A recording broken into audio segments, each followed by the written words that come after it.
നമസ്കാരം. ആഗോള രാഷ്ട്രീയത്തിന്റെ തീവ്രമായ ക്രൂഡ് ഓയിൽ ആയുധമാക്കിയുള്ള കളിയിൽ വീണ്ടും ഒരു ശക്തമായ മാറ്റം. ലോകത്തിന്റെ ഊർജ്ജ രാഷ്ട്രീയം നിയന്ത്രിക്കാൻ അമേരിക്ക എടുത്ത പുതിയ തീരുമാനം ഇന്ത്യയുടെ സാമ്പത്തിക ഭാവിയെ തന്നെ ചോദ്യചിഹ്നത്തിലാക്കുമോ എന്ന ആശങ്ക ഉയരുന്നു. റഷ്യൻ എണ്ണ വാങ്ങുന്നതിനുള്ള താൽക്കാലിക ഇളവ് അമേരിക്ക തന്നെയായിരുന്നു നൽകിയത്. പശ്ചിമേഷ്യയിലെ യുദ്ധവും വിതരണ പ്രതിസന്ധിയും മറികടക്കാൻ ഇന്ത്യ പോലുള്ള രാജ്യങ്ങൾക്ക് ശ്വാസമെടുക്കാൻ നൽകിയ ഒരു 30 ദിവസത്തെ അനുമതി. എന്നാൽ ഇപ്പോൾ അതേ അമേരിക്ക തന്നെ ആ വാതിൽ അടച്ചുപൂട്ടുകയാണ്. US treasury secretary Scott Bessent വ്യക്തമാക്കിയിരിക്കുന്നത് റഷ്യയുടെയും ഇറാന്റെയും എണ്ണയ്ക്കായുള്ള സാങ്ഷൻ ഇളവുകൾ ഇനി പുതുക്കില്ല. ഇറാനും അമേരിക്കയും തമ്മിലുള്ള സംഘർഷത്തെ തുടർന്ന് ആഗോള വിപണിയിൽ എണ്ണവില വർദ്ധിക്കുന്നത് തടയാനാണ് നേരത്തെ 30 ദിവസത്തെ താൽക്കാലിക ഇളവ് ഇന്ത്യക്ക് നൽകിയിരുന്നത്. കടലിൽ നിലവിലെത്തിയിട്ടുള്ള എണ്ണയുടെ ഇടപാടുകൾക്ക് മാത്രമാണ് ഈ ഇളവ് ബാധകമെന്നും ഇതിലൂടെ റഷ്യയ്ക്ക് വലിയ സാമ്പത്തിക ലാഭം ഉണ്ടാക്കാൻ കഴിയില്ല എന്നും സ്കോട്ട് ബെസന്റ് വ്യക്തമാക്കി.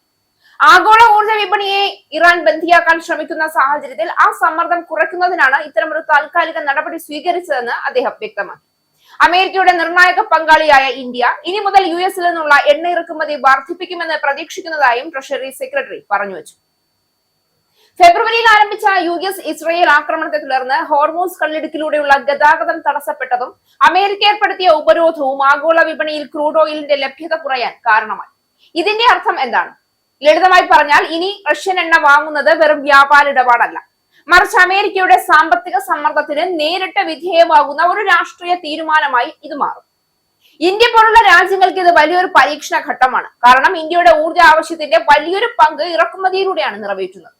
അതിൽ റഷ്യൻ എണ്ണ നിർണായക പങ്ക് വഹിച്ചു വരികയായി. അമേരിക്കയുടെ നീക്കം വെറും സാമ്പത്തിക നടപടിയല്ല, ഇതൊരു രാഷ്ട്രീയ സന്ദേശം കൂടിയാണ്. റഷ്യയ്ക്കും ഇറാനുമേൽ കൂടുതൽ സാമ്പത്തിക സമ്മർദ്ദം ചെലുത്തി അവരെ അന്താരാഷ്ട്ര വേദിയിൽ ഒറ്റപ്പെടുത്തുക എന്നതാണ് നിലവിൽ അമേരിക്കയുടെ ലക്ഷ്യം. എന്നാൽ അതിന്റെ പിടുത്തത്തിൽ കുടുങ്ങുന്നത് ഇന്ത്യ പോലുള്ള വികസന രാജ്യങ്ങളാണ്. ഇപ്പോൾ ചോദ്യം ഉയരുന്നത് ഇന്ത്യ ഇനി എന്ത് ചെയ്യും? അമേരിക്കയുടെ സമ്മർദ്ദത്തിന് വഴങ്ങി റഷ്യൻ എണ്ണ വാങ്ങൽ കുറയ്ക്കുമോ, അതോ സ്വന്തം ഊർജ്ജ സുരക്ഷ മുൻനിർത്തി പുതിയ തന്ത്രം സ്വീകരിക്കുമോ?